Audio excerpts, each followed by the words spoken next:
Welcome back, everybody, to another episode of The Diary Room. So excited to get into it yet again today, sending 3 more players through to the second round, leaving 3 more players behind with this crazy wheel that has been on. It's been on one lately, but we'll see what today is going to bring. Of course, I am Matt alongside Aman. Aman, how are you?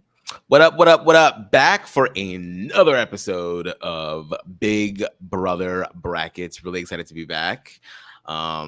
Loving all the feedback that we've been getting so far, both positive and negative. I love it all.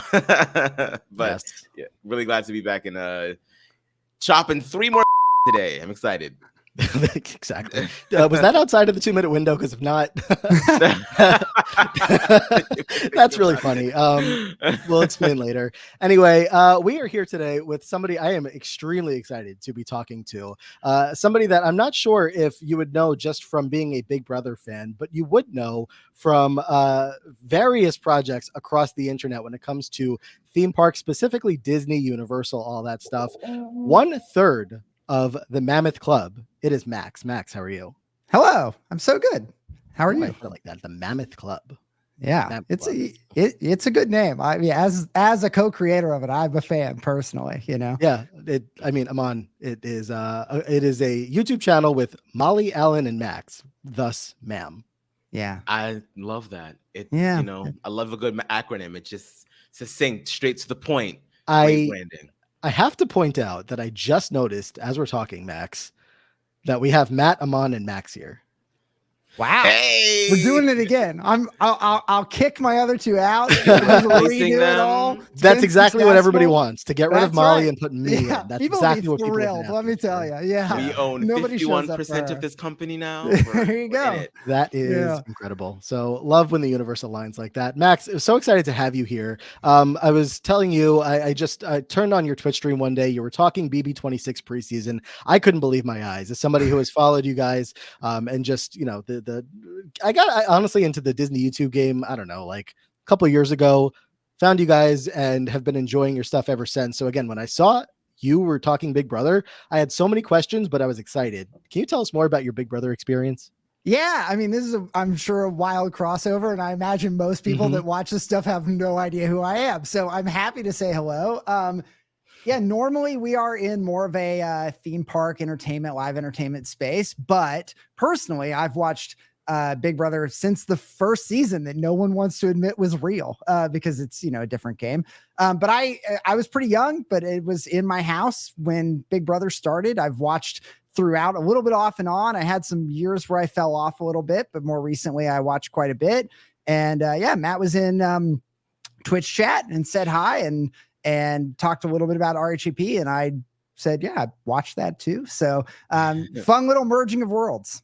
Like for anybody else out there, like unfortunately for me, I didn't have a whole lot of people. My fiance, is one, but at least like outside of that, I'm looking around for anybody to be like, can I share with you how exciting this is that the world's emerging? And again, not that many people. I'm sure they'll come out of the woodworks as this podcast comes out. No, listen, he has been very, very excited for this podcast to occur. Play cool. And he was just like telling me all the things that he enjoys about your channel and everything. And as a Disney fan myself, I did check it out and I was like, yeah, this is definitely my type of channel, my type of content. So thank you. Very excited to have you here as well. Do you want to, for Max, or can you actually, for anybody that is just of the Big Brother mind that has not dipped their toes into the Disney content, Universal, Mammoth Club at all, tell them a little bit about what it's about?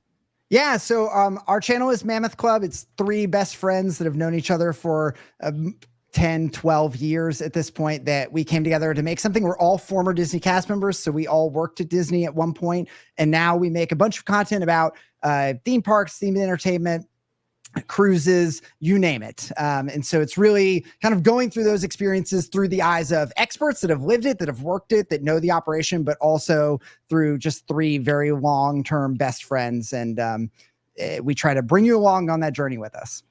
For things all over the board, not just Disney, not just Universal. You guys have taken trips everywhere. Yeah. Tried all these experiences. We went to Japan and China just a couple months ago and visited Shanghai Disneyland and Tokyo Disney and Universal Japan. And then we went on an Alaska cruise. So we try to hit all the different areas that we can. Yeah. I want to go to Japan so bad. I'm like it's so good. intermediate Japanese speaker, so I'm like Yeah. always just dying to immerse myself in it and going to Disney Tokyo. Like, come on, like that's just a dream. So that's amazing. That's awesome. One of my oldest friends lives there. I've been to Japan several times. I'm lucky to have gotten to go a lot. And so, yeah, I could talk your ear off about Tokyo Disney and Tokyo in general. Yeah, I mean, how much time do you have? Because we'll take it. But yeah, just crazy stuff. And again, not 1 second of that content that Max or anybody in your circle has created have had anything to do with Big Brother. It's so the true. fact that you decided one day to do a Big Brother 26 preseason stream to allow me to realize that this is a possibility was very good. But I mean, usually we try not to talk a lot about the season as it's airing because we're a little bit recording ahead of time. But have you been enjoying BB26? Oh yeah, I mean a season with Tucker and Angela. What more is there to ask for? Yeah, exactly. There's just it's entertainment oozing out of this season. As long as she doesn't get evicted anytime soon, we'll be. No, I have been. I've really been enjoying this season. It's been awesome. Yeah. So hoping the fun continues there. And as far as so, you said you've been watching since the beginning. Do you have seasons that stick out as your favorites, as your least favorites? Yeah, I mean, I feel lucky that I got to watch Dr. Will do it in the original season 2, although I was pretty young. But I still, you know when you witness greatness. I watch a lot of the early seasons I watched, but as an adult, I would say, things that stick out to me more are season 14, season 16, season 20 was a great pre-jury. And then going back and watching, I think the time I had off was around the season 10, season 12 era. So it was good to go back and revisit those once I was a little bit older. Yeah. Have you ever successfully gotten anybody to watch as well? Have you ever showed it to anybody? Converted. It's funny. Although our YouTube content is not is mostly Disney and Universal, I actually talk everybody's ear off about Big Brother on stream and in Discord. And so there's a whole thread of folks in the Man Fam, which is our community. They came up with the name, and so there's a whole group of people that talk about every episode every time it's airing. So I'm thrilled about it. Yeah, come on in, join us. Get to the crossover. I mean, I have the Discord, but I have not dived deep enough in to find the Big Brother channel. So I'm glad that exists. Yeah. But what else? I mean, just again, was so excited to see that you are a Big Brother fan in general. I will say, just to give us a little bit of crossover content, I have this surprise for you guys. I'm ready. And I love surprises. Okay, so Max, first my question to you is, okay, have you heard of a website called Brand Steel? I think I have. I think I have an idea of what it is, but not deeply. Okay, vaguely. Yeah. Have you heard of a ride in the Magic Kingdom? It's called Mickey's PhilharMagic. I'm quite familiar with the attraction Mickey's PhilharMagic. Yes. Okay. I'm on what I did not even warn you about. Is I put together a Big Brother cast that I thought it might be fun to spend 5 minutes just looking at this cast, because Max, one of the questions that comes up when you bring in somebody from the outside world or outside the world of reality TV is, in your world, who would do well on reality TV? Sure. Now, the Mammoth Club spends a lot of time in Disney World with a lot of these characters. Yeah. And specifically, I thought I'd hone in on Mickey's PhilharMagic with a small group of these characters. And I think Amon will have some fun with this too. I love this. I'm not going to go through the whole thing, but I'm just curious what you guys think. Who would do well in a season like this? Oh my God. Okay. Right off the bat, Amon, can you read us the cast actually before while yeah. Oh yeah, because some of you are not watching. I forget that sometimes. But okay, so on this cast we have Aladdin, then Ariel, then Donald Duck, Flounder, Goofy, Hector, Iago, Jasmine, Lumiere, Mickey Mouse, Miguel, Minnie Mouse, Peter Pan, Simba, Tinkerbell, and Zazu. This is quite the cast. Max, you're regretting saying yes? No. I my wheels are spinning. Yeah, I'm thinking too. I'm like, hold on. I see one person. I'm like, I think they do well, and then I look at another person. I'm like, oh, hold on now. We might need to So I unfortunately didn't think ahead for this, and I did set this up as the BB16 format. So we got like, if we were going to go through any steps of this, we got Battle of the Blocks going on. We got too much. HOH is being dethroned. There's a lot going on, but I did think it would be worthwhile to at least talk through this cast, who we think would do well in a hypothetical situation of a Disney Big Brother season, and then maybe we can like poke through and see who's getting evicted and eventually who wins. Yeah. I love this. I mean, obviously, we already have our showmans in Aladdin and Jasmine, although I feel like Lumiere is probably going to be a big ass flirt too, so he might need to. He's probably going to be up in there too. Is there a world? Well, so there's two showmances, first of all. Mickey I just realized Mickey and Minnie. That's true. Is there a world? Now go with me here. Lumiere and Peter Pan. As a showman? Peter Pan. Yes. As a I mean, anything. I mean, listen, I think Lumiere is probably welcoming anyone. If I know Lumiere, but we do have a history with Plumette. So it's hard to say. He might have Plumette on the outside. People have made poor decisions in the Big Brother house, but he might have to return to the castle for that. That is a possibility. You never know what happens. No matter what, I think it's going to piss off Tinkerbell because like she clearly has feelings for Peter and Peter has never really felt the same way. So like, no matter what, I think Peter is going to be definitely in a final two with Tink, but not showmancing it up with her, unfortunately. There's a lot of feathered friends here that may not even sit on the eviction couches and may just hover above them. Please exit the door. They're going to fly out. That's Iago is giving straight up Pawn Star on the block every week.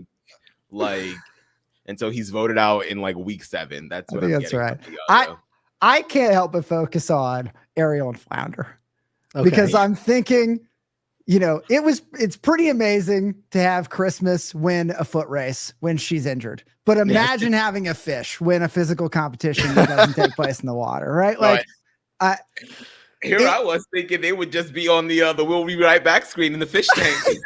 Pretty good. It's like the greatest tethered punishment joke of all time. You're in the pool.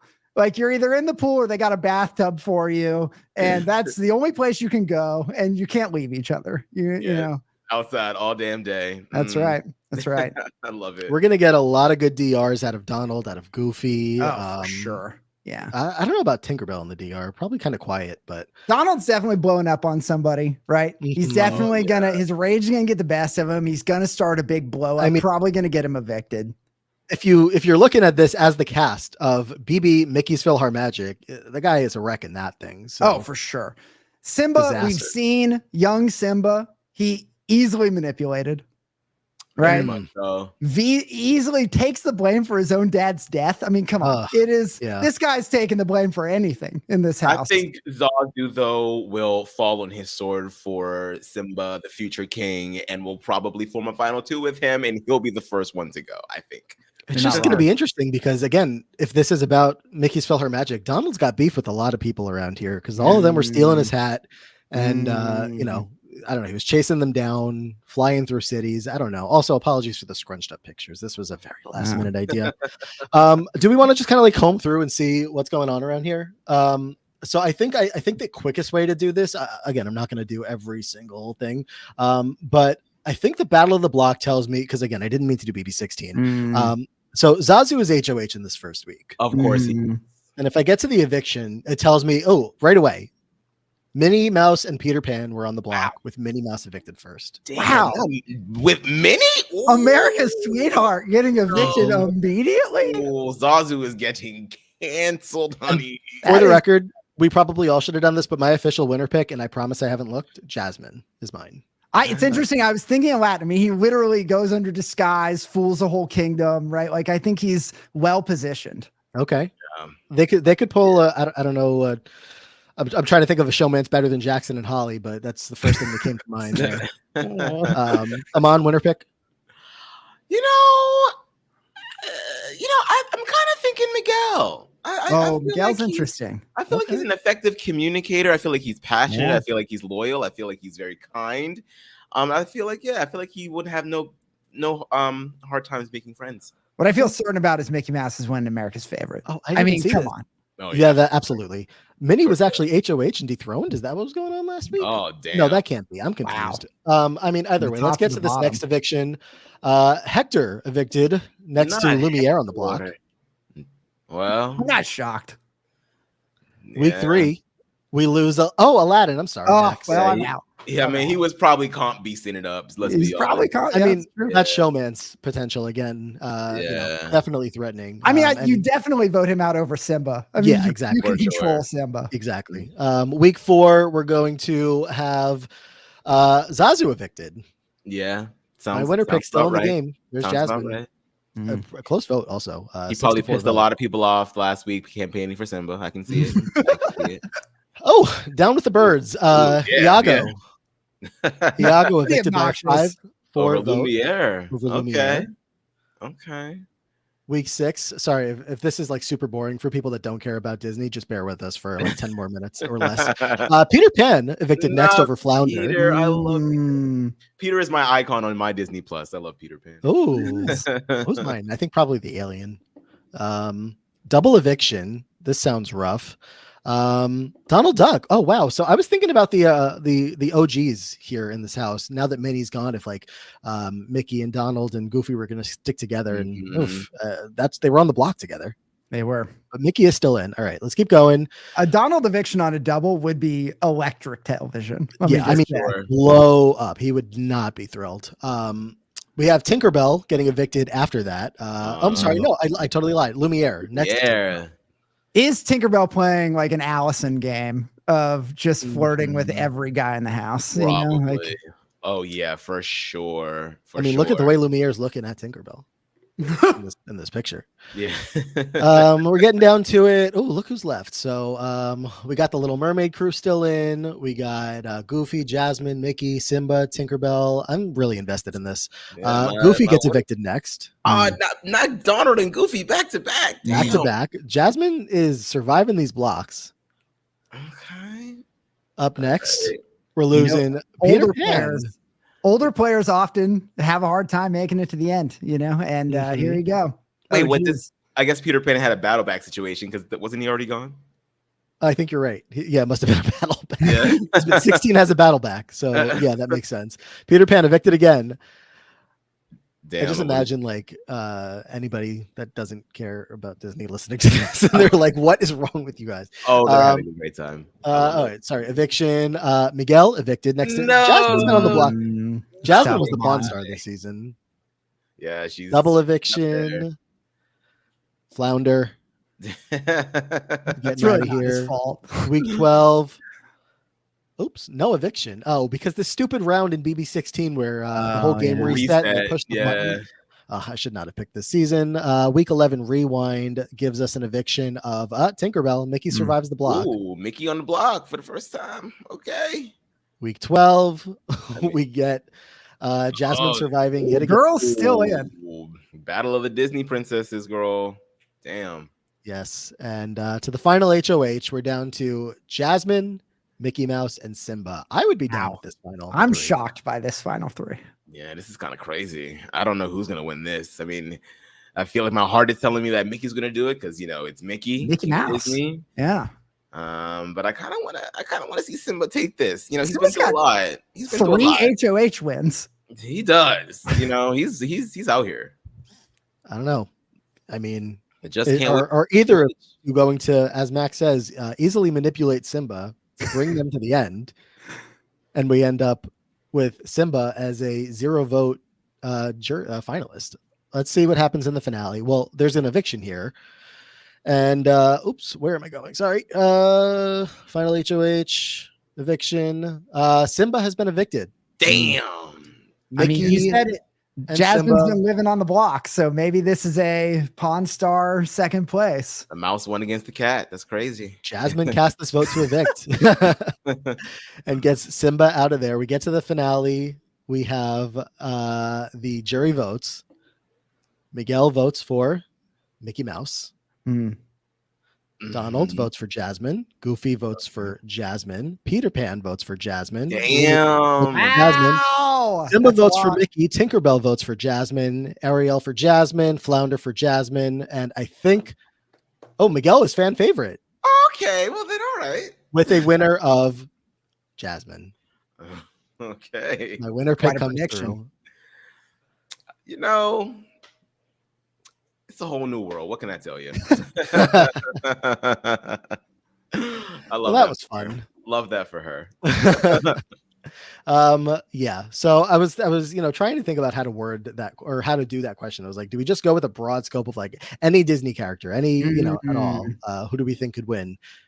Narrowed it down, and I hope that was fun for anybody. Pretty I good. think Jasmine's definitely she could win Big Brother. She could. I could see Yeah. it. Royalty, got the good skills. social game. Yeah. Mhm. All right. Well, with that said, shall we actually get down to real business here? Let's get down to business. All right. Well, we have this wheel prepared, Max, of all of the seasons that we have to talk about today. And you said a couple of your favorite seasons. Do you have any, I don't know, particular players that you would love to see pulled as we begin our first spin?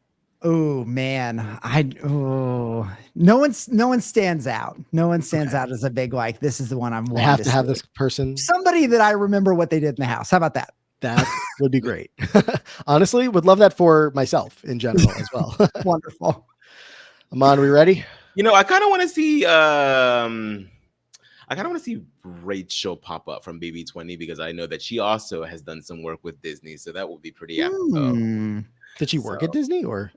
I'm not sure, but I remember like in her preseason stuff, there was like something about like she was dressed up as Tinkerbell. Like she's done something with Disney. I can't remember what it was though. Okay. I think it was something in Vegas, I think. That'd be a good call. All right, let's see what happens here. Let's spin this wheel and find out who we're going to be talking about first today.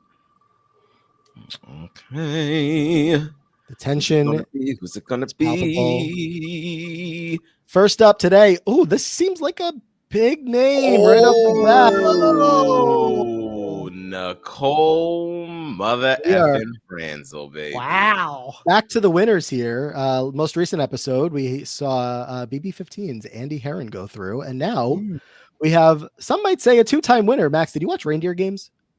I did. Did you enjoy the plight of Nicole Franzel to a second victory? I liked Reindeer games a lot. I thought the comps were pretty fun, and the pacing was pretty good. I mean, same here. I love Reindeer games. I love Christmas. I am the self-proclaimed king of Christmas. But let me tell you this right now. Nicole ain't no two-time winner, okay? She won one time. Let's not get crazy. She won one time, and she won like a little Christmas carnival game. That's fine, and that's lovely, and that's wonderful. I'm happy for the girl. But now I see plenty of people talk about sometimes like if Nicole wasn't the two-time winner, if Taylor had won, people would give her the credit, to which I say yes. I also would not give that credit to Taylor because I don't want to be a hypocrite. But I'd be happy, but nah. Well, for anyone that might need a reminder, I can't imagine many people about Nicole Franzel. What do we have from the BB Wiki, Amon? Nicole. On BB16, Nicole became best known for her showmance with Hayden and her comp threat status. In week 7, she won HOH, but was dethroned and later backstabbed by her friend Christine, leading to Nicole's unanimous eviction. She returned to the game and was once again nominated against her ally, Donnie, before surviving eviction. In week 10, she became a pawn, but after Nicole told Derek he reminded her of Dan Giesling, he decided to turn on her, leading to her second unanimous eviction. On BB18, she became best known for her under-the-radar gameplay, showmance with Corey, and avoiding nomination until day 91. She joined the 8-Pack Alliance in week 1. Nicole subtly convinced others to do what she wanted, all while avoiding blame and covering her tracks. She convinced Paul to take her to the final 2. Her behind-the-scenes gameplay, subtle persuasion, and the jury's distaste towards Paul won her the game in a 5-4 vote. Despite entering BB22 as one of the 2 winners and forming a feud with Janelle, Nicole would join the dominant The Committee Alliance. She was close with Danny and Cody. Nicole wouldn't face much heat until the triple eviction, in which she was nominated in the 2nd and 3rd rounds before managing to survive. At the final 5, she won her first HOH and POV of the season, evicting Memphis. After losing the final HOH comp to Cody, she was blindsided and evicted by him, finishing in 3rd place. And that is the longest wiki entry that I have Some read of so these far. blurbs for Nicole Franzel, look at her board here. She's got 4 seasons. She's got all these placements, competitions. Max, I think she's got the most days played in Big Brother history, if I'm She does. correct She about that. broke the record during the B22. So And then what it have you increased it with being not necessarily being playing the game, but increased the amount of days spent in the Big Brother house with Reindeer games as well. So Yeah. well, I mean, a very polarizing character, right? It is hard to ignore Nicole's success in the game, but a lot of people feel a lot of ways about some Nicole Franzel. Like a lot of people not wanting to give her her flowers, even though she has found that success. It's hard to win Big Brother, and but she is, I know, a very polarizing character in the BB cast. Max, what would you say your journey with Nicole has been from season to season, 16 to 18 to 22 to Reindeer games? Yeah, I mean, I've watched all of these. I think that Nicole, to me, there have been a lot of players that have gotten to play a second time. And I know you all talked about Kaser on a previous episode, right? And as well loved as Kaser was, often you see players that get to return, maybe do better than they did the first time, or they continue to struggle. And I mean, I think the story from 16 to 18 is that she improved so much in just her approach to the game. Obviously 18, you could put an asterisk on it because she's not the only person there that returns, but it is, I think, a huge growth from the first season, second, and then continued success from there. Yeah. Yeah, Nicole. I mean, I've had quite the journey with Nicole, as we all have. I think she is undoubtedly a great Big Brother player. I think that her game, I don't think is easily replicated, which I feel like causes a lot of. It makes it hard having a conversation about her because a lot of her game seems seemingly simple or seemingly like passive, but that's the point. And it's all very intentional when it comes to Nicole. She's not one where you can say she just let things happen or she just let the game happen to her. She instinctually and intentionally was a very passive player on her second go around. I think BB18 still is her best showing. Obviously, she won that season, but even better than BB22. And I think that she's played similar games in both seasons. I think that 18 was just quintessential Nicole Franzel, just coming into the game, being already a target, getting that target off her back, becoming this unassuming fixture in the house, becoming one of the last bets that the people even wanted to get out in BB18, just was able to corral all of these men around her because they were bigger threats, shielded her, could win competitions. They were taking each other out. She sit back and let it happen, and then scoops up the win at the end. Just an all-around fantastic player. Also one that's not afraid to lie. Has employed a lot of Andy strategies as well throughout her time in the house.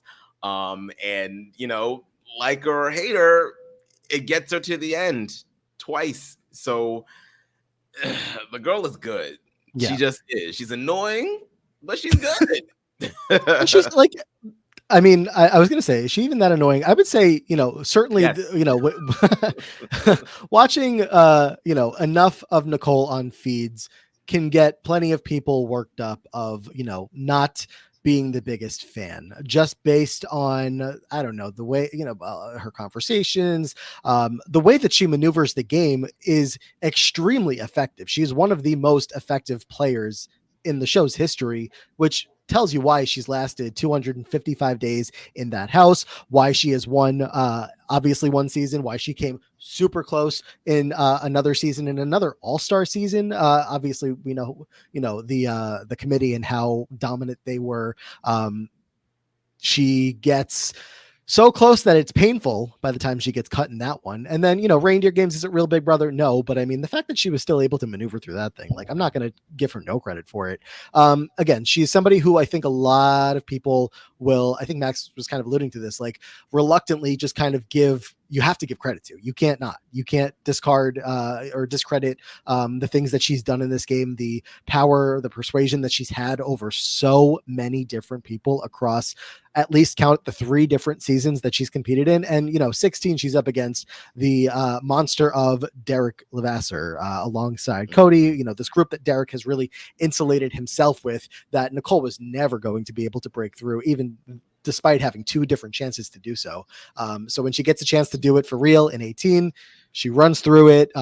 22 does a hell of a job, and then just ends up being taken out by a player who's just as good, maybe better, however you want to argue. This isn't this might be the Nicole Cody matchup, but right now it's not. Well, again, Max, one of the most effective players I've ever seen.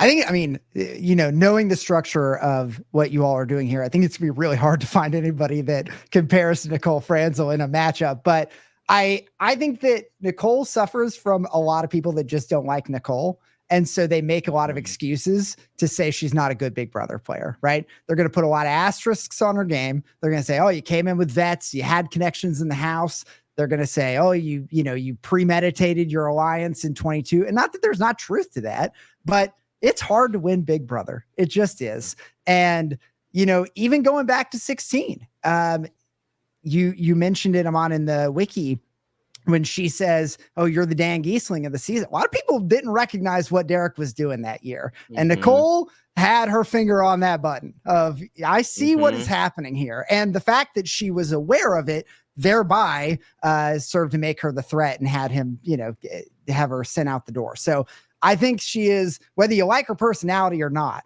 I think I'd challenge a lot of people to make a lot of excuses for a lot of other Big Brother players that aren't as good as people like to say they are, and give this girl her flowers. She's an excellent Big Brother player.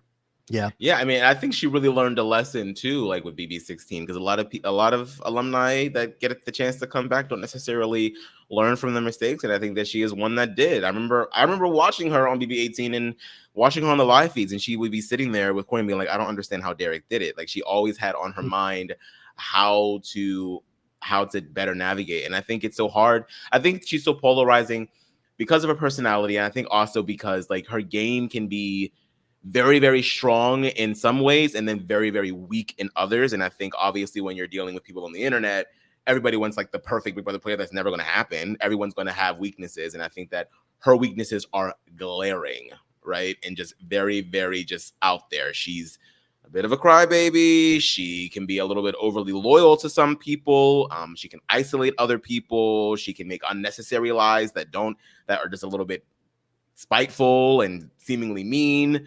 But the way that her biggest strength is that she is able to position herself no matter what. And someone who is able to position themselves, you get to the end every time. So hey, what you gonna do?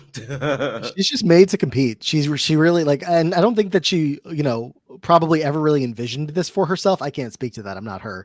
But just like when she shows up on BB16, you don't really get the vibe of somebody who is like going to crush multiple Big Brother seasons. And just the way that she like picks up on players that she has played with, obviously the Dereks of the world, even just like other effective players. She's played with a lot of good players, and picked up on other things, like learned from other people's mistakes, used that to benefit her and do so well is just impressive. I mean, she's competed on The Amazing Race. She did well there. She's just like, she's answering these calls. She's not going to stop.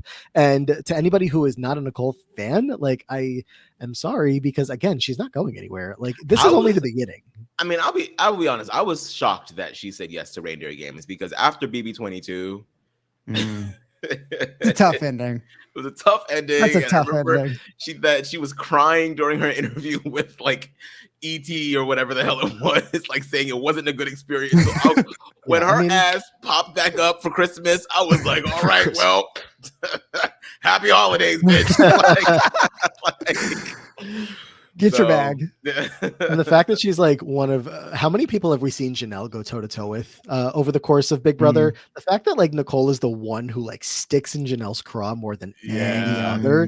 She really gets under Janelle's skin. Like, I do think it's wild. So many, you're right, Amon, so many people come back and do another season and they don't learn. And like, but if you came out of BB16 and you said, okay, not counting Derek, I'm going to go ahead and tell you, somebody else from this cast is going to end up with the most days in the house in history. They're going to win a season, arguably win. They're going to be one of the most lauded Big Brother players of all time. Anybody picking Nicole coming out of that season? Like, I mean, there's so much improvement from one season to another. Yeah, no, I mean, you're going Cody, you're going Frankie. There's like a couple names that you probably would have gotten to before Nicole. So absolutely, but she has proved herself, and to the point where, like you said, Max, I do think that it's going to be tough for anybody that comes up to beat her, which makes me really, really scared because there's a lot of people that I don't just want to say goodbye to, but this is tough. I felt the same way when Andy came up recently. Then Andy got. I mean, the girl has played 3 times and has won one of them and gotten to the final 2, or final 3 rather. Like, hey, maybe kind of resume. Yeah, I'm just, and I gotta say, I've been worried, Aman, thinking that we are going to get a terrifying matchup soon.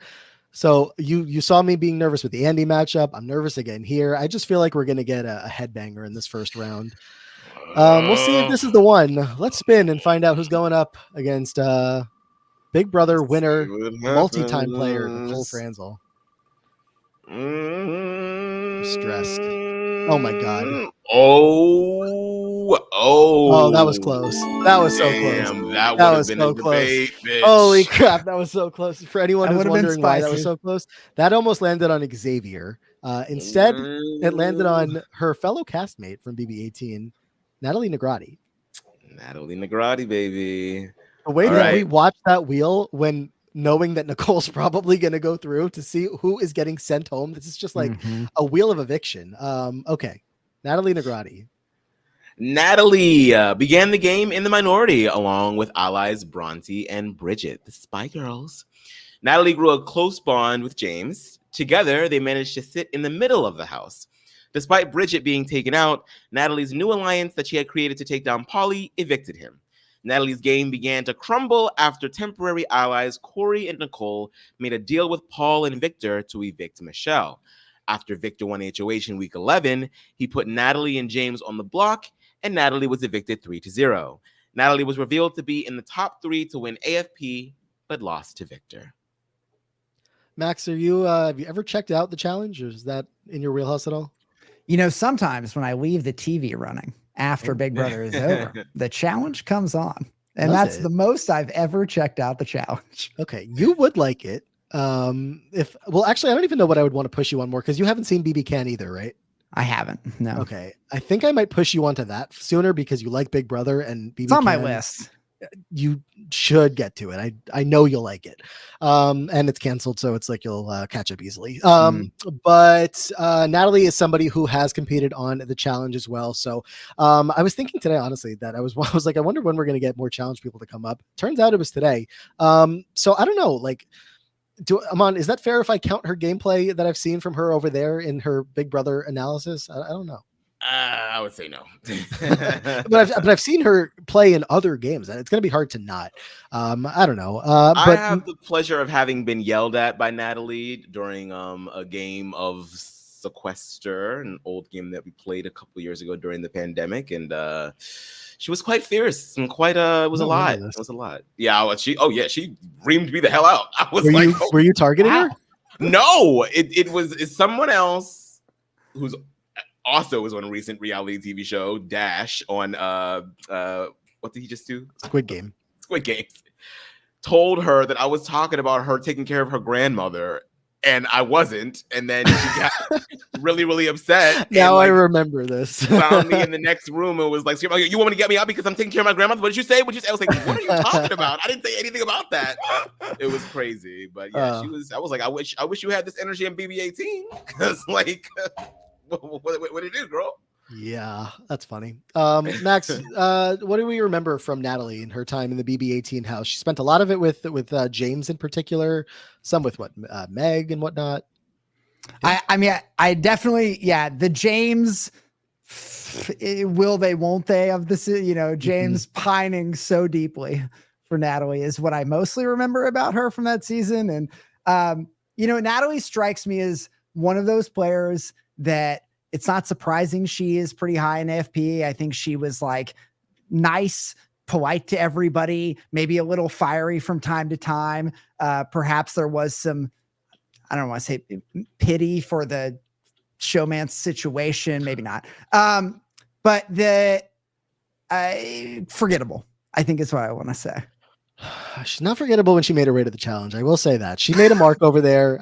She did make her mark by making it to a final and running in the wrong direction. It was pretty iconic of a challenge moment when she teamed up alongside fellow BB18 player, alumni Pauly over there. But as far as her run in Big Brother goes, she was kind of just there.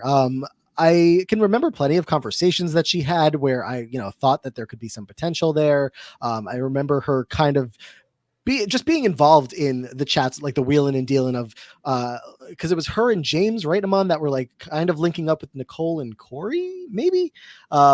Yes. So I was going to say there was the Paul and Victor factor, like where were they going to kind of go within all of that? So there was stuff going on with her, but I don't think she was necessarily the driving force. But I could just be misremembering. I mean, the week that she won the double HOH, when I think that she got the care package with Michelle and they became the double HOH, that was like a really crucial week for her because she was able to sort of like gain some power in the house and successfully flip the house against Pauly. And that's when like Corey and like that was like the dangerous specifically for Nicole because she was really like her, Corey, and Pauly like were like this. So like getting the house, like flipping the vote against Pauly was like probably the best part of Natalie's game. But then unfortunately, as time goes on, she is then like sort of like ousted because if I remember correctly, Nicole is able to sort of like get the target on them by saying that she that she was aware that James was going to try to come after Corey, even though that it was true, but like I don't think Nicole actually knew that. I think that she just like said that, and then it just ended up being like this whole thing. So she ended up getting evicted because of it. Guilty by association. But I think, Natalie, her game was sort of weak in the beginning, as we read. Like, she was with the Spy Girls. They had no clue what was going on half the time. And then, forming the showmans with James was good because James had an in with the vets. He had an in with the 8-pack. And then, going through it and then flipping the house on Pauly was like the best part. And then she sort of like petered out at the end only because of the fact that at that point you had all these duos remaining in the house and 2 duos decided to go after one. So, it just rendered her game kind of ineffective towards the end. I wouldn't say that she was a bad player. I would say that I think that she was learning as she went on. And I would have been interested to see her come back by now. I don't think it'll happen now, but I think she's a relatively decent player that caught on to the game well, and knew how to make friends and talk to people. So not a bad player. I'm not gonna vote for her, but yeah, I think to give her credit, I think it is hard.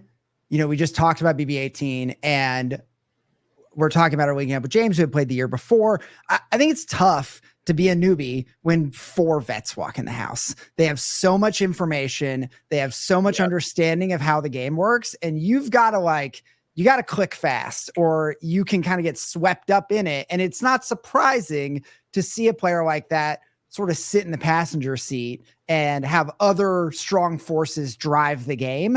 And that doesn't really take away, in a game where it's BB16 and she's with all new players, maybe she performs better. Right. But I think it can be hard when you have 4 big forces that have played the game before, that have experience, that other people want to listen to and be influenced by because they know they understand the game. It to me puts an asterisk on any new player that's in that house. And it takes a really strong player, I think, to be an influential force in a room full of vets. Absolutely. Yeah. I do think Natalie had a lot of potential. And I do think that, you look at the situation with, funny enough, Nicole and Corey, and had they decided instead of Paul and Victor to go with the Natalie and James side of things, then, Natalie making it farther into the game, who knows what happens if she can get to, I don't know, call it final 3, let alone final 2 and have a shot. I think her social game was certainly strong enough. She was, what was it? Was Bronte and Bridget, was that also with Natalie, Amon? That was the Spy Girls. The Spy Girls was her. Yeah. Okay. Mm-hmm. So, again, just like the social connection she was making around the house. And again, to bleed a little bit into the challenge world, I feel like some of her showings did not go well there, but she did make some strong connections with a couple of key players. And that's sometimes enough. I think if she got any other matchup, there's a very good chance that she could have possibly seen another day, but this is going to be tough, unfortunately, as Natalie runs into Nicole Franzel yet again. Yep. Bye, Natalia. Sorry. Now you're just getting revenge for Sequester. Maybe a little bit. I guess we can make it official. Max, Nicole or Natalie? Nicole, I think. Okay. Amon already has evicted Natalia. I will make it another 3-0 vote. We have not had some split decisions in a while, but this one is not going to be that. This one was, as it is written, it shall be done. Yeah. 3-0 for Nicole Franzel going on to the next round, as she should. Sorry to Natalie. Again, coming up with a tough matchup, but we got two more matchups to go. Let's find out who's going to be up next. We're going to stick inside the BB18 bubble or maybe venture outside of it. I know. So you got the Hit 2 in a row. Oh, who's it gonna be? Back to BB16. So Nicole really set the precedent here. We're either going 16 or 18 so far. We're going to 16 here with Caleb Reynolds, Beast Mode Cowboy. Beast Mode Cowboy, Beast baby. Mode Cowboy. All right. Well, Caleb was a co-founding member of the Bomb Squad. His obsession with fellow contestant Amber led to him being on the bottom of the alliance without him knowing. He was often criticized for his blindly loyal game to Derek and Cody, being used by them whenever he had power. They used him to evict Nicole because she was going after the hitmen, and Frankie, who genuinely wanted to take Caleb to the final 3, as opposed to Derek and Cody, who had no plans to do the same. When Caleb no longer served a purpose, he was blindsided and evicted by Cody at the final 4. He was also known for his absurd stories about his life outside the house and went by the nickname Beast Mode Cowboy. Yes, a two-time, I almost said one time, two-time Survivor player. Little known fact, considering he did not last long on either of those seasons. Max, what do we think about Beast Mode Cowboy? I mean, that's a character, isn't it? He is certainly a personality in the house. I think it is. Caleb's tough because I think there's one story you can say about Caleb, which was there were some really strong strategic players in that season, and he was an expertly wielded weapon or spear for those players. And then the other side is the guy's got 4 HOHs.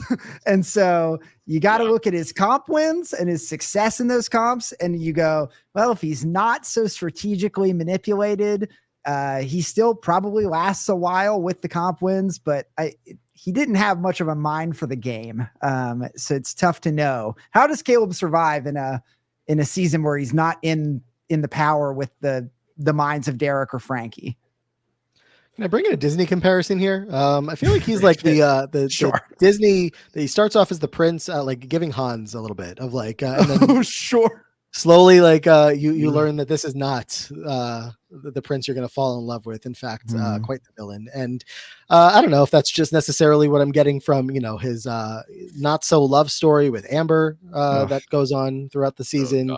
Luckily, Amber able to get far away and go on to have some success over in the world of the challenge again to bring all these different shows in today. But yeah, Beast Mode Cowboy himself, I agree, definitely a tough player to analyze just because he went so far and did so well with his allies, but on his own, I don't know. Yeah, I mean, I think some of the better parts of his game was that he was sort of like a loyal person, and I think a lot of people considered him trustworthy, which is to his downfall ultimately in the end.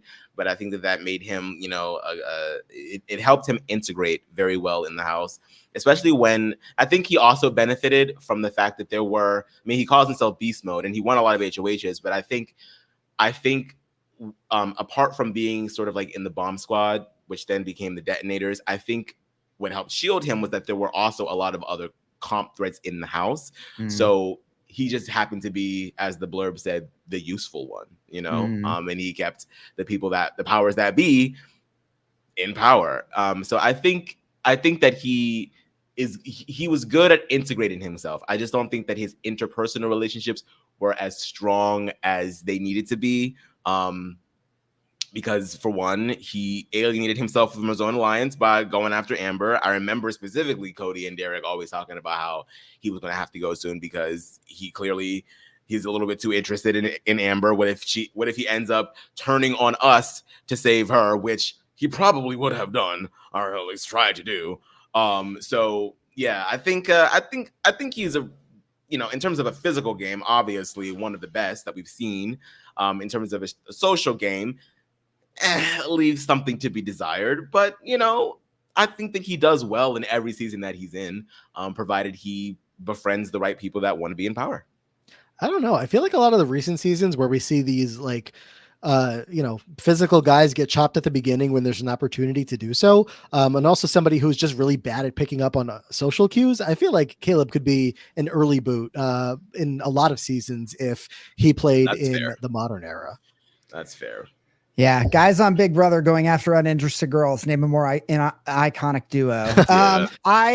I try to forget the Amber thing because it just gives me the ick in like the biggest way. But yeah. I will also say if there is a score for entertainment value, while this was unfortunately ruined by production, the I'm sitting on the sideline, play chains by yourself moment is iconic. It is.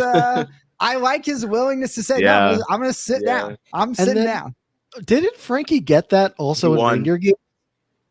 No, but he won it then. But didn't he get something similar in Reindeer games? Yes, I think so. Yeah, I think he gets like some kind of like pulley system. Yeah, I feel like it kind of came full circle there. I don't know. Yeah. Okay. As far as Caleb goes, is there any final two that he can win within his final five? I mean, him versus Frankie, no. Him versus Cody, no. Derek, obviously not. Does he beat Victoria if he somehow Victoria? Gets there? Yeah, I don't know because anyone beats Victoria.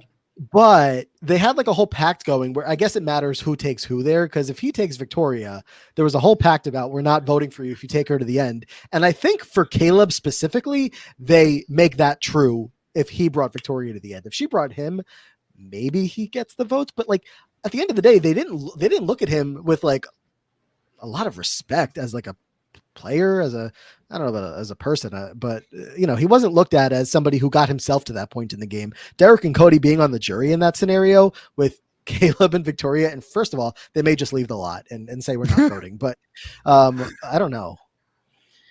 I think he can probably beat Victoria. I think that largely a lot of that, we're never gonna vote. We're gonna vote for Victoria if you try to bring her to the final. Is just Derek's way of scaring people into submission. Mm-hmm.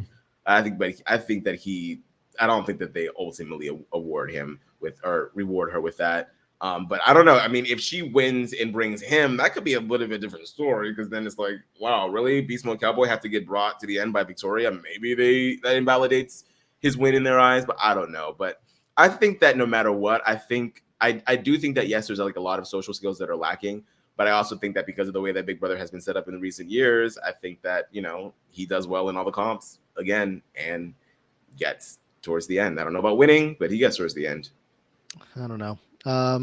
Not somebody that I have a whole lot of confidence in. If he popped up on truly any given cast, he's probably pretty close to the bottom of my rankings. The second that I hear him talk, and just hear him again, the lack of self-awareness. It wasn't just on the season.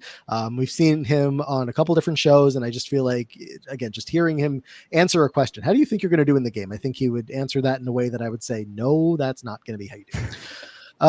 But we'll see who he gets matched up against because, there's plenty of really bad players left. So this is kind of the opposite of the Nicole situation where, if we get a bad player, I don't know, that's his best chance. I don't know. Oh my God. I wonder if we're going to get another 16 or 18. Like this is just the Nicole whale. Like, I mean, wouldn't be surprised. Let's see who's coming up next. Take on Beast Mode Cowboy, Caleb Reynolds, looking for an opponent here. And it's going to be. So close. Okay. Oh my God. Oh my God. Crazy. I would have rathered. So who was it almost? It was almost Hayden Voss. I would have rathered that. I would have rathered the BB16 versus BB16 conversation because instead, now Caleb has a chance. Nicole Layog, Big Brother 24, pre-jury member. Not nice person. Nope. Yeah. All right, Nicole. Here's your description. Go ahead. Nicole formed a final two with Daniel. She was not initially targeted, but after their blow up with Taylor, others started to put her on their radar and formed the leftovers. In week 4, she became the backdoor target. She believed she was safe as Daniel won POV, but when HOH Monty truthfully warned them Nicole might go home if the video was used, they believed that he was lying, leading to Daniel changing his mind and using the veto, and Monty putting Nicole and Taylor on the block. She still believed Taylor would go, but the leftovers had the numbers, resulting in her eviction by a vote of 9-1. Damn. Again, Yeah. can't believe this man now has a chance, to go through. So BB24, Max, quite a ride there. A season that, I think a lot of us look back on knowing how it ends, saying, oh, maybe I actually can rewatch the season and enjoy it after seeing how things finish out. But along the way, thanks to people like Nicole, not as much fun. Yeah, tough pre-jury watch for sure.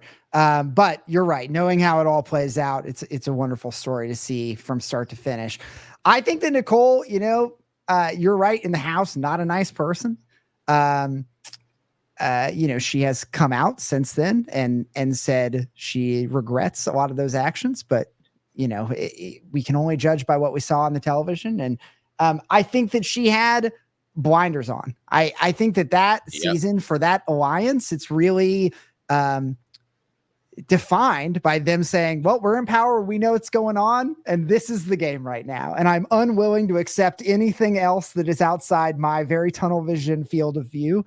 And so that just screams of like lack of awareness of the house, lack of understanding that there's a game going on, a ton of arrogance, and just believing my few people that I'm working with have, we've just pulled the wool over everyone else's eyes.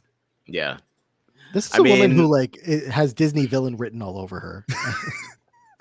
Yeah. The hubris was, it was crazy. Mm-hmm. I think a lot of people ended up getting sucked into the Taylor hate train at the beginning. And, it's Big Brother. It's a game that can really inspire tribalism and push people to behave this way. So, I'll give an ounce of grace in that regard, because it's like, well, I don't want to be the Taylor, so let me just hop on to the hate train so that it's not me. I get it. But like that ultimately is what ends up sending you home, because there's a partner twist, right? Where she gets paired with Taylor. And she's like, I will go on the block so that we can get her out. Like, you put yourself on the block. Mm-hmm. You should have just, no matter what, been like, girl, I know that we want Taylor out of this house, but we can do it another time. And you did it with such disdain and then blew up on her. And then like the whole thing was like, something happened where she was crying about something having to do with her family, and Taylor went to go comfort her, and then went to tell the rest of the house that like, oh, I think something happened with her family, and then all of a sudden that got turned into Taylor started talking trash about Nicole crying about her family. So then Daniel spreads that rumor around, and then the both of them like attack her for it. And it's to the point where everybody that you were aligned with in the beginning is looking at you like you're the crazy one, and it's like, hold on. Maybe we need to slow this down because this is getting a little weird. And then Turner starts the leftovers, or is one of the driving forces for the leftovers, and then it's your ass out of the house. So it's like it was like a game where like she felt like she was like in the incline at the beginning, and then it quickly shifted, and there was just nowhere to go after that. Like, yeah, I mean, there really isn't much to say about her game other than bad. Yeah. It's interesting because Max, you mentioned that she has, made plenty of apologies and posted her regrets all across online. I think that she's one of the people that has like profusely apologized to Taylor in a way that I think Taylor has accepted, as far as I'm aware, and has become friendly with. Again, I could be making that up, but I think that to be the case. So like if everything is great and fine today, that's fantastic. And it almost makes me wonder if she is one of the people that could go through a game playing so horribly the first time. There's no world she's ever getting asked back. But if that were to be the case, that she was brought back, would possibly have a complete turnaround because of learning the error of her ways as a human within the house, and also just, learning how the game is played a little bit more as time goes on. I don't know. I could see her doing better, but again, just of her first season, we have nothing to look at that feels any type of impressive, any type of good. To me, it's not. I mean, the social thing is one thing, but remind me, I'm pretty sure I've got this right. But the Festy Bestie twist, when we did the partners twist in BB 13, if somebody got evicted, the partner was safe until jury. They had like a golden key. Yeah. With Festy Bestie, you just got paired with somebody else, right? Yep. There was no safety. There was no benefit. Like, I like when somebody sees a twist and they say, oh, I'm going to maybe I'll risk something, but I'm going to use this to my benefit. And there was a very real strategy in 13, which was, yeah, if I get my partner evicted, I have nothing to worry about until jury. And so you maybe put yourself on the block and you put yourself at risk, but the upside, the swing is so high. You're just safe for weeks, right? There's no benefit to Nicole wanting her girl on that block. She is only at risk. You are asking to be nominated, which is it's always a bad idea. It's always a bad idea to volunteer for the block, but you are literally saying, no, I'm going to make this girl the enemy. And that forces me to be in danger. It is such a, let's throw social out of the game. Her strategic mind, it just was like, that's the worst strategic decision you could make.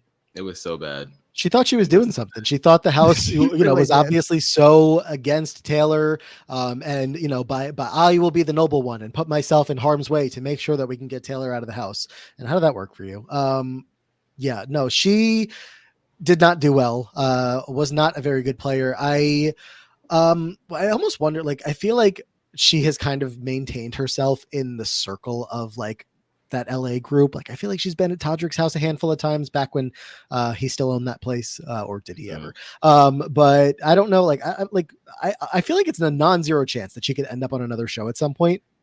I'm surprised her and Lisa from this current season haven't linked up yet, as they're both chefs in that area. I want to say, by the way, that I think I was the first. Twitter searches could tell me if I'm wrong, to get the name Cop Chef going for her. She was a cop and a chef. Yes, I remember that. Well done. I want to say I had the first one on that, but I could be wrong. Either way, it was very funny. So with this matchup, Beast Mode Cowboy versus Nicole, is it a clear-cut answer? Max, what do you think? Matt, I know you're thrilled to hear this, as you were the biggest positive voice for Caleb. I know you were shouting from the rooftops how great of a player he was, and we were all wrong. He's actually, he is the Vanessa of BB16, and really Derek didn't deserve to win. It was Caleb that should have gotten it. But I'm going to go ahead and, I'm going to support that. Caleb should move on. That's very kind of you. I appreciate it. That's crazy. Also, by the way, Nicole, Franzel is still influencing this wheel today because we got another Nicole. That's true. So leaving her Nicoles all over the place. I don't know. I know it feels like this should be Caleb going through, but Caleb is just so bad. I mean, he's not the worst Big Brother player ever, but he's not the best. He's not that good. He's not very good at all. But Nicole's so bad. So I will say this, because, to give Nicole a little bit of grace, I do remember at the beginning, I remember in week 1 that she wasn't specifically very much involved with the Taylor hate train. It wasn't until a little bit afterwards where she started to join in on it. And I remember being like, oh, well, that's kind of nice, because I remember there was at one point in the live feeds where she was conversing with Taylor to try to figure out what the issue was and why was the house feeling the way that it felt. So I remember just sort of being so confused that she sort of just did a 180 a few days later, and then it was just Taylor's this, Taylor's that. It was just very strange. But I think at least she was aware. She was enough aware of the fact that when she got put on the block, that those votes were not about to go her way. I remember her freaking out on the Wednesday before that eviction, being like, I don't have the votes. Whereas with Caleb, I think that he was kind of just la-di-da-di-da, sort of the whole time, until the very, very end. And he couldn't tell that his relationships within his own alliance were not the strongest, except with Frankie. So in that respect, I feel like she's a stronger player than Caleb is, but Caleb has so many comp wins, so you're kind of like, and that's that progresses you in the game. So I'm kind of more conflicted than I thought that I would be, but I think. Max, I will tell you, sometimes we've been here upwards of like 2 minutes waiting for Amon to make a decision. I don't think that's going to happen here. I am loving the attempt. There's a real want to advocate for Nicole, who got what it is. It's like there's so many jury in a hated alliance to be as good as Beast Mode. I applaud it. I applaud it really. There are so many matchups that we get that are so obvious. Like Nicole Franzel, obviously going to go through. Andy Herron, the matchup is obviously going through. So when there's one that I could squint and see a world where an argument could be made for the player that I think is unlikely to go through, I want to explore it. And Amon kind of furthered the argument there. But I don't know. He's still thinking. I think I'm going to go ahead and just give it to Caleb because I think that, when it just comes to just like having physical prowess in Big Brother, you can do well. And if you integrate yourself in a good alliance. She might have that too. Nicole's not a slouch physically. We just didn't get to see enough or much of it. I don't think she's a slouch or anything, but I think that Caleb beats her in most comps, and I think that has to, I think, and then not just it being about the comps, but just Caleb had the wherewithal to like get himself in a big successful alliance, and Nicole sort of did kind of too, but that quickly dissolved. And Caleb also had a similar position with the bomb squad, literally getting bombed by its creator with Devin, but then survived, keeping the detonators. That didn't happen for Nicole. So I don't think either one of them are winning. Matt, to your point, I think. I don't think either one are winning. But if I think about where I think the average placement of them would be in a next house, I think like Amon's saying, Caleb's going to win more, and they both had ick moments socially in the house. Caleb had his ick social moment. He survived.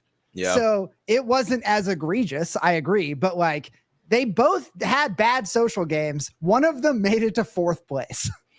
And, like the egregious mistake, let's not forget that Daniel won that POV and it could have been used. And Monty told them, look, you might want to use this veto. Look, I know we want to go get rid of Taylor, but we can do it later on. Use the veto if you want Nicole to stay in this house. But then leftovers form. They think he's lying because they're so on the outs with the rest of everybody else. They're like, nah, we don't gotta listen to him. And then she goes home. So, well, I appreciate Max. The episode title here. It's going to be Battle of the Icks. We at least got that out of this matchup. I will officially make it a 3-0 vote and evict Nicole here. Cop Chef go on her way to stay here in round 1. She's eligible for the losers bracket, and we'll see. But Caleb Reynolds, Beast Mode Cowboy, seeing round 2. What do you know? But we do have one more matchup to get to today. 2 more players to go. In the wheel. We will see how whoever we pull is going to be related to Nicole Franzel in some way. Will they be BB16? Something tells me they will. Oh God. Oh! Wow! Max just got the best episode of this podcast. As far as names go, Amon, are you supposed to tell this person when they get pulled on the wheel? I am going to take a picture of this and text her right now. So the name pulled for the audio only listeners, Taylor Hale, winner of Big Brother 24. To continue this damn conversation, I don't know how this happens. How convenient. Very convenient. Well, now I'm maybe a little sad. I don't know. Taylor, now if Taylor comes on, she can't pull herself. But that's okay. Either way, while Amon texts Taylor Hale to let her know that she just got pulled, Max, talk to me about Taylor. Well, actually, yeah, Max, you go first. Well, Amon hasn't gotten to his notes yet. Yeah, I'll just say, I mean, I feel great that I am on an episode that pulled 2 winners. I feel terrible that I feel like we're going to have 2 blowouts here and just one interesting conversation in the middle. But yeah, I mean, we just talked a lot about Taylor's beginning season and the adversity she faced, of course, coming out of that with the leftovers and running all the way to the end and getting the win. Of course, also, we talk about reindeer games with Nicole Franzel. Might as well bring it up here, too. We've pulled not just 2 BB winners, but the winner and runner-up of reindeer games. So going to be tough to beat again, just like Nicole Franzel. I mean, I urge you to stack the wheel and spin another winner and let's make something interesting. I urge that not to happen. This is already enough big names in one day. I'm like, every time we get another winner off the board, I'm like, we're going to have a year worth of this podcast of just talking about like pre-jury people, which scares me a little bit. But look, I am happy to have the discussion about Taylor Hale any time and any place. Aman, do you have the blurb? I do. Taylor, an underdog who almost got evicted week 1 because of lies and negative perception, mostly started by Paloma. Taylor eventually gained footing because of her social skills and comp wins, both by herself and her alliance, the Leftovers. She was able to win back many of the people who bullied her with her kindness. On finale night, she gave a speech that accumulated her entire story with the resilience she had to bounce back from many adversities. She was crowned the winner with a landslide vote of 8-1. It was later revealed that Taylor also won AFP, making her the first ever Black woman to win a civilian BBUS season and the first house guest to both win the game and AFP award in the same season. Yeah. The journey of Taylor Hale on BB24 was like watching, I mean, every season is watching Big Brother history in the making, but like especially watching BB24 live, watching the, you know, from the beginning to the end. I mean, we all know the story if we were there watching the mistreatment of Taylor from the beginning, from everybody in that house, just not giving her a fair shake, and then watching her survive week after week after week after week to end up in this group of people, the leftovers, right? That would give her a chance in the game to not continuously be targeted in the way that she was and treated in the way that she was, though it still did come from a variety of people all the way throughout. To culminate in, you know, wrapping the story up with the prettiest of bows on finale night, getting to the end in a situation where we didn't even, I mean, she did not win part 1 or part 2. So we're at a point where we're relying on Monty or Turner to bring her to the end. Not sure if that will happen because these 2 guys are so bonded and who knows what's going to happen there. Monty does us all a big favor and brings Taylor to the end just to get completely the floor mopped with. That's, how am I saying that right? With, in a final vote there, that just, you know, a speech that nobody could ever forget. Again, one of the most incredible journeys to watch of any Big Brother player, let alone a winner. Like, these stories don't just happen on reality TV every day, but it happened here, and beautiful part of history. Yeah, I mean, I've said it so many times. There is no greater story, I think, on Big Brother. I think she just, I mean, literally it's a Cinderella story. And I think a lot of it has to do with her as a person. Obviously, I think obviously she got a little lucky with other people seeing the light. I don't think that that's necessarily something that she did all on her own. But I think a large portion of, like, obviously when she finally found her footing, when she got in good with people, when she got an alliance and she got people that were ready to have her back, that's when she was able to actually start playing, and we got to see like that social game really come out. And I think she knew how to tell the story, I think, is like the most important part about Taylor's game, is because not everybody that goes through that knows how to eloquently speak or eloquently, like, she was an effective communicator. And I think that is probably the best strength that she had. Obviously, I mean, she's a pageant queen. Those kinds of skills come very much in handy. And she wasn't afraid to, like, you know, get down and dirty with the rest of them either. So I just think that she just, she would kill you with kindness. And it was really hard to, like, to go against somebody like that, you know? So I just, look, like it's Taylor. I can't sing the girl's praises enough. It's still like when I think about it, I still get chills. It was just a crazy win. It was a crazy season for her. I still have not watched BB24 again. I guess I'm saving it for a special occasion. I don't know, but I just yeah, the girl, like, she did that, and she did that. I'm not naming this episode Battle of the Icks anymore in a episode that Taylor's going through. No thanks. But yeah, Max, the story of BB24, as we're saying, just one for the books. It's like, we were talking about, have you ever tried to get anybody in on Big Brother that maybe doesn't watch it?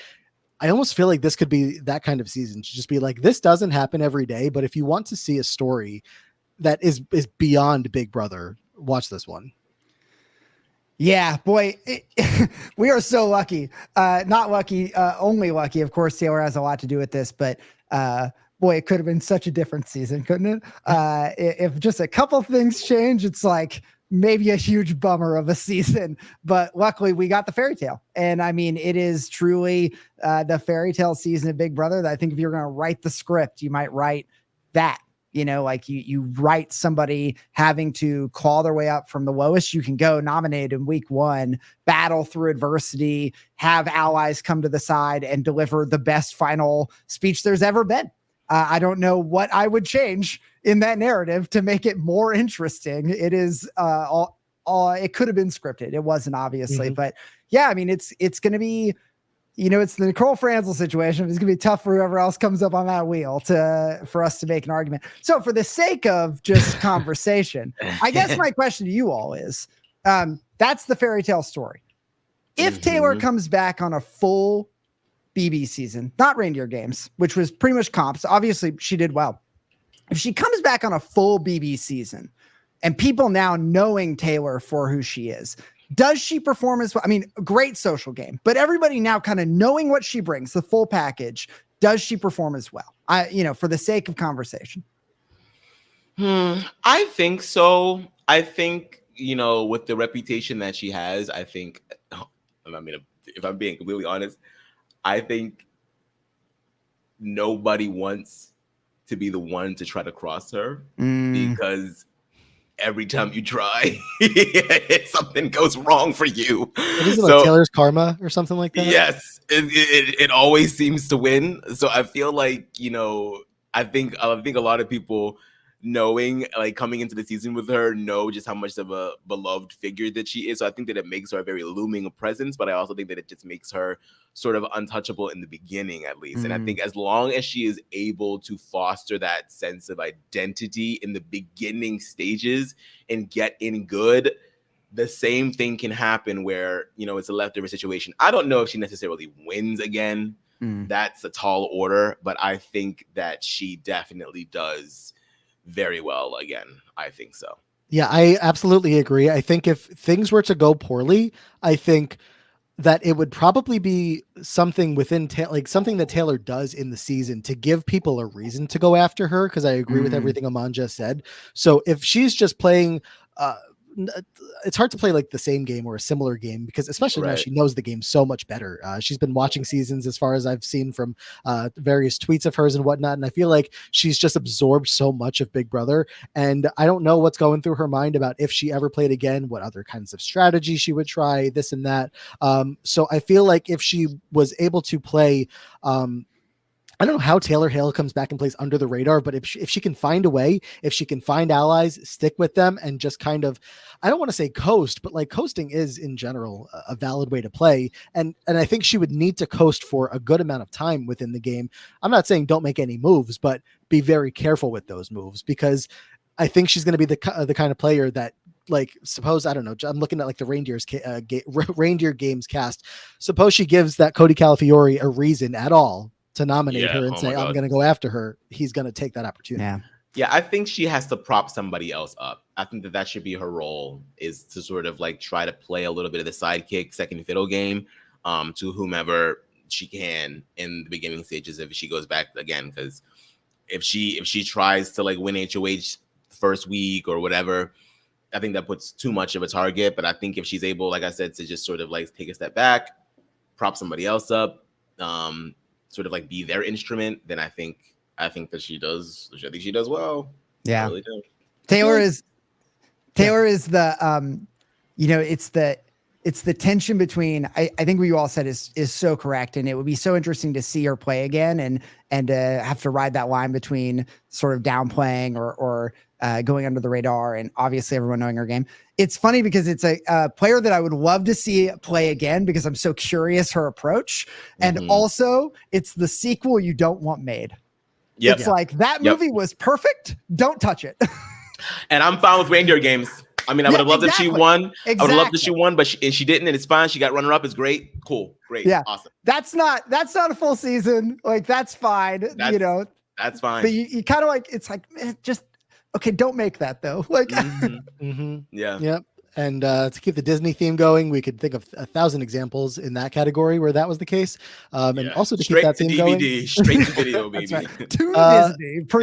The Cinderella story, you see her like cast pictures looking like a Disney princess. So although Cinderella 2 isn't that bad. Or did I like Cinderella 3 is pretty good. Is that the Twist in Time one? Yeah, that's 3. Yeah, Cinderella 3 is great. That's a good pretty one. Good. Yeah.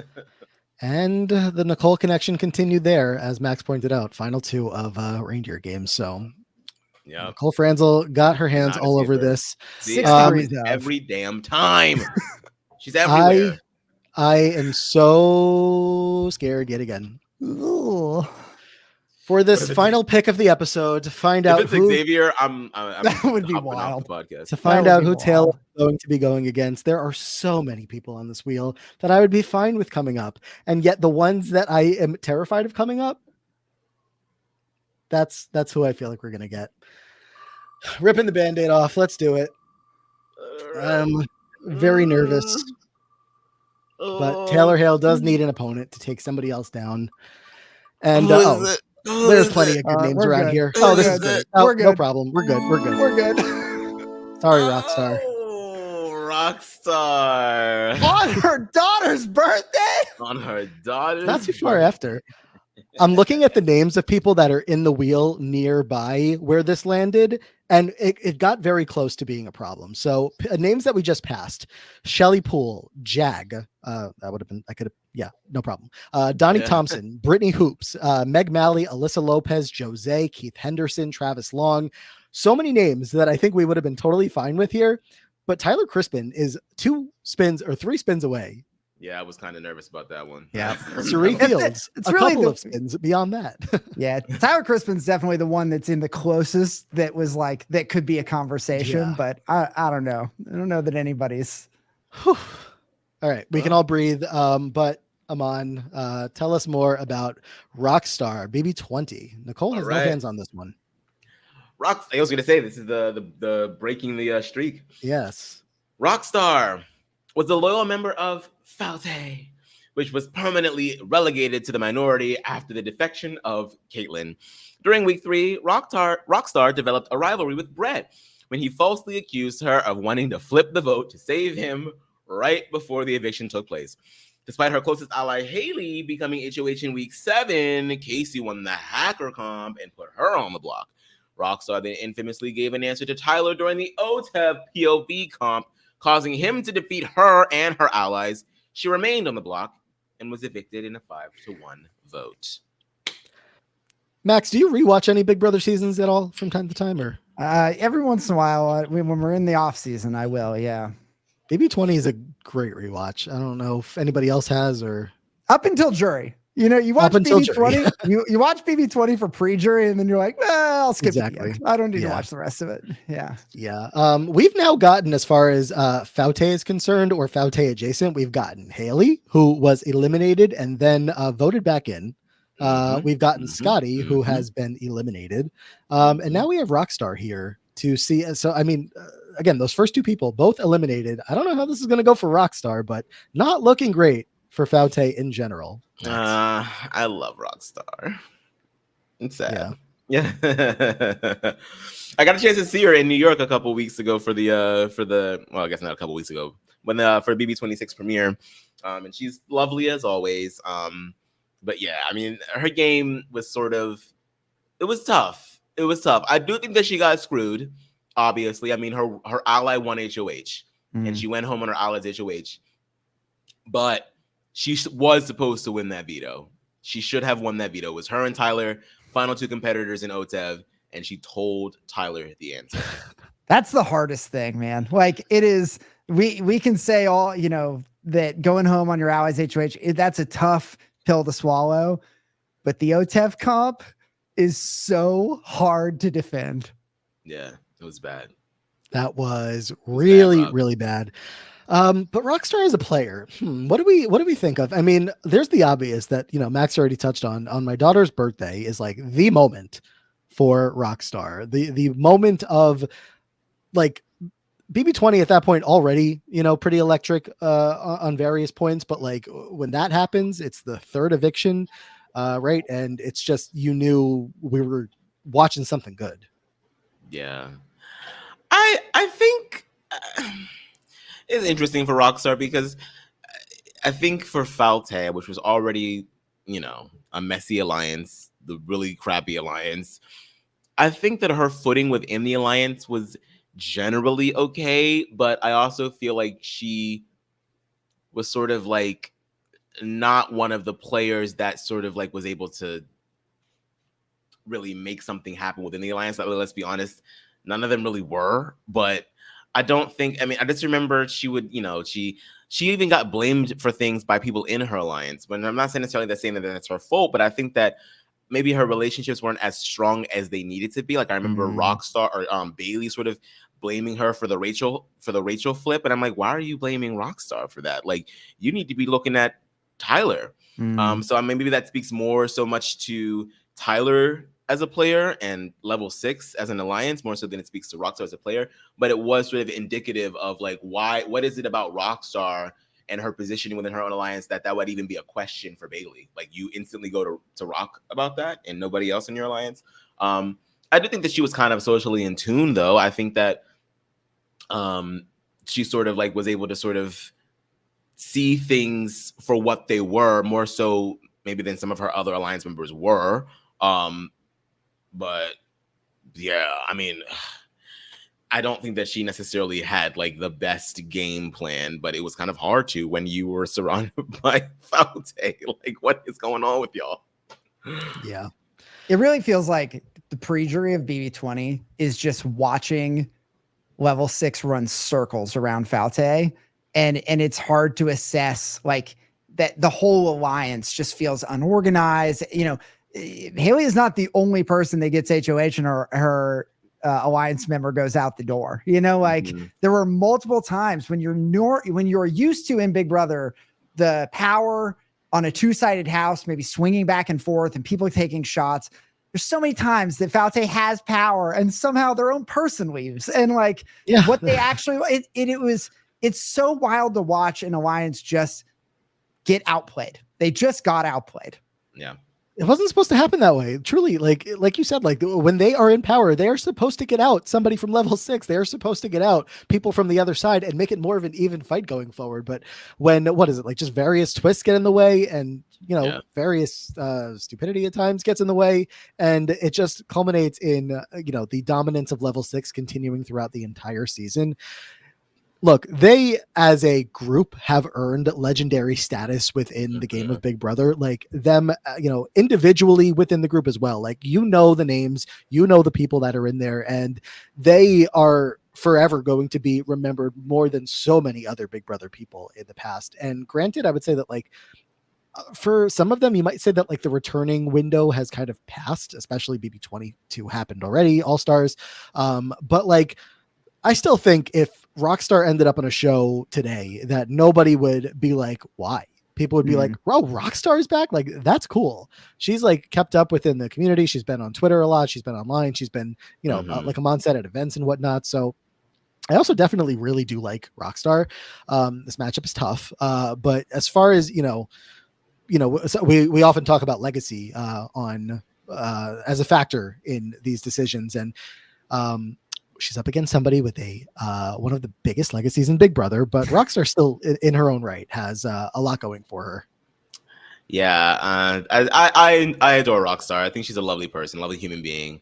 Back when I was like still hardcore trying to get on the show, she let me give her a call and like gave me so much advice, and it was just she's a lovely person. So if like, if this were anybody else and not Taylor Hale, this would be so much easier for me. But alas, that is not the case.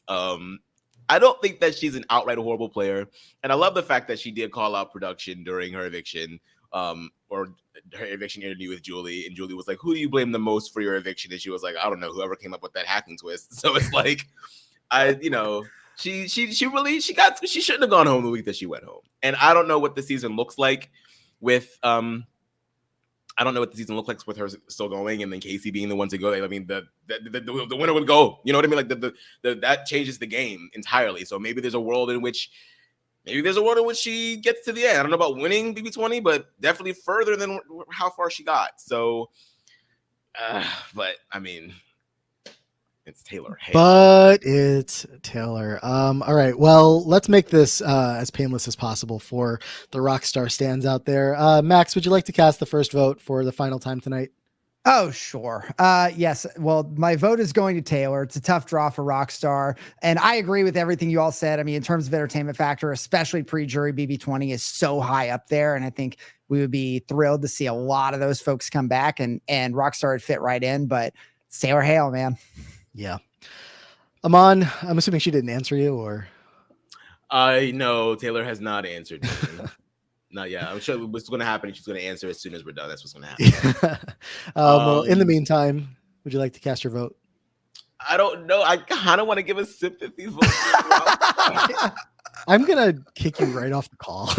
This is the time to do a sympathy vote? But I feel like, because again, that's my personal bias, which isn't cool. But we all have personal biases. You know what I mean? I don't know. Big Brother is a game of personal biases. You know, exactly. I also can't be surprised. This is the person who sat here being like, maybe I should vote for Aaron to go through BB15. Yeah, he just has moments. Oh no! But I was never going to vote Aaron to go through, obviously. But I mean, who was her matchup against? It was Aaron. Well, it was a BB Can player, so I can't even ask Max. But she shouldn't have gone through, and she didn't.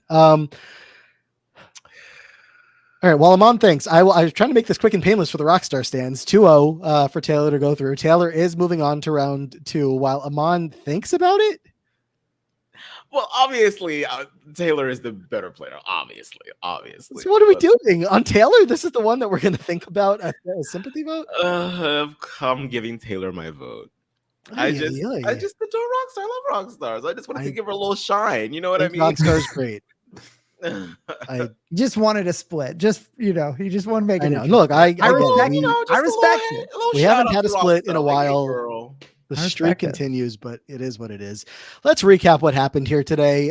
We started the night off with Nicole Franzel as the first pull, and she is going through to round 2, the first winner of the night to go through, while Natalie Negrati has been evicted from the bracket from BB18 as well. Caleb Reynolds, Beast Mode Cowboy, somehow found his way through to round 2, BB16, making their mark in round 2 here, and Nicole Layog, I think is her name, from BB24 is staying behind. Speaking of BB24, the winner, Taylor Hale, was then pulled. Double winners, double Reindeer Games finalists.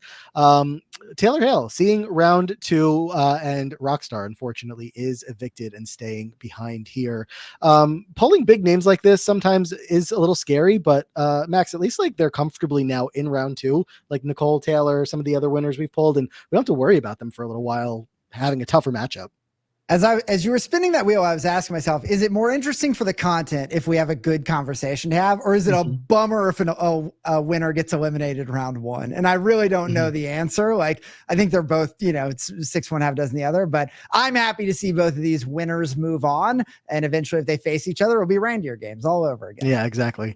I do think the only winner, Amon, correct me if this sounds incorrect, that has not gone through, I think is Jackson Mickey. So far, and he was in a matchup against Tiffany Mitchell. So that is correct. That is how that cookie crumbled, as it should. Otherwise, I think the winners have all gone through that we've pulled so far. We still have plenty more to go, but that's what we have for you all today. Max, thank you so much for joining us today. Thanks for having me. It was fun. A true pleasure to have you here. Let everybody know where they can find you, Mammoth Club, anything you got going on online. Yeah, we are. You can find us on YouTube at Mammoth Club. If you like theme park, Disney, Universal, cruise, that kind of entertainment, any kind of live entertainment stuff we try to cover. I also stream on Twitch, twitch.tv/Mr. Duckfist. And that's my Instagram handle as well, Mr. Duckfist. I do variety streaming, game shows, and React content, and tier listing, and probably still a little bit of a Disney and Universal spin to it. Yes. And what's the next big trip if you've already announced it? We don't have any big trips currently. We did Japan and China over the summer, and we just got back from Alaska. So we're staying here for a minute. We're here for now. It's the holiday season, which is really busy for us, covering all Halloween and Christmas. And so we will be in California and Orlando for the next few months, covering all the seasonal goodies. There we go. All right. Well, obviously my full endorsement for whatever the hell that's worth for anybody out there, that when you're looking for your theme park content, especially in the Disney realm, you go to the Mammoth Club. So go check them out. And Max, again, really appreciate you stopping by here. Aman, what's going on for you, for us? Yeah, you can make sure that you follow us everywhere. You can find us on Twitter at Diary Room PCast. If you have not considered signing up for the Patreon, please do. We've got all sorts of things planned for the Patreon channel, and most importantly, you get a say so in who you would like to see get the chance to come back into the bracket if they have since been eliminated. And we're on an episode like this where we got some really risky matchups a couple times, or risky draws rather, you might want to have a say. Like, look, all bets are off if that wheel lands on two winners or two strong players. So make sure that your voice gets heard. You can follow me personally at Amon Adwin, and you can follow Matt at Matt Ligori. There you go. Check out the Free Agents podcast if you're looking for some coverage of the challenge in its current 40th season. That's been a lot of fun. Please make sure that you're subscribing to the channel. Hit that button below, like the video, all that fun stuff on YouTube. Leave us some 5-star reviews over in your podcast feed. Always much appreciated. But otherwise, I do think that is it for now. So thank you again to Max for joining us. We'll get out of here with Amon's closing words. Thank you guys so much for joining us again. Our thanks to Max once again. And until next time, please go to the diary room.